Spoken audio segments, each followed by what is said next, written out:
one last thing concerning the Old Testament. I think that the reason why you bring up these texts, and why many atheists bring up these texts, and people like Dawkins bring up these texts in the Old Testament, is not because you want to be intellectually honest and think about Christianity and whether it's true or not, or what is truth. There's a wider issue and a wider agenda that you're not being honest about. As atheists, you are extremely concerned with the power that Christianity or any other religion can have in public life. It dismays you as atheists to see Christianity in America having such political power, in the Republican Party, for example. And this kind of political power dismays you.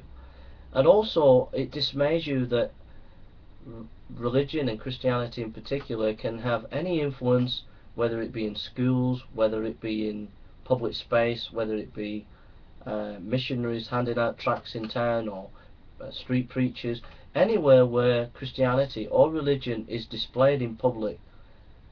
As atheists, you don't like that.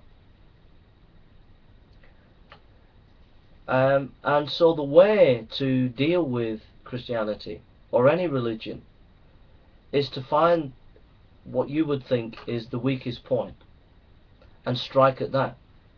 So the reason why you bring up the Old Testament is to try and shut me down and say, ha, look at your Old Testament, shut up, stop saying your videos, stop trying to promote Christianity.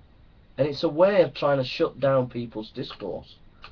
And that's why you bring in the Old Testament up. You're not bringing the Old Testament up because you want an intellectual discussion and debate.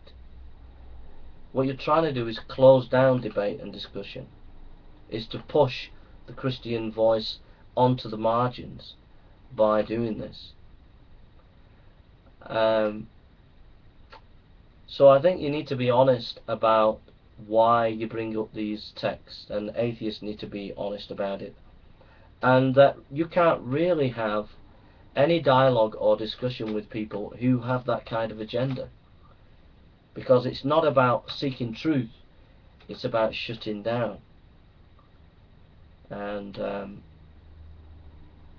the exercise is not going to be fruitful for either people involved.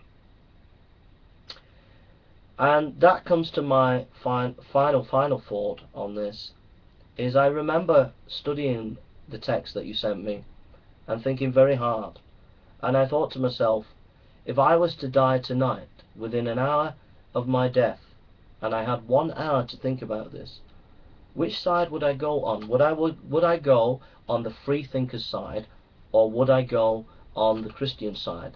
And I'll let you know what I came to in a second.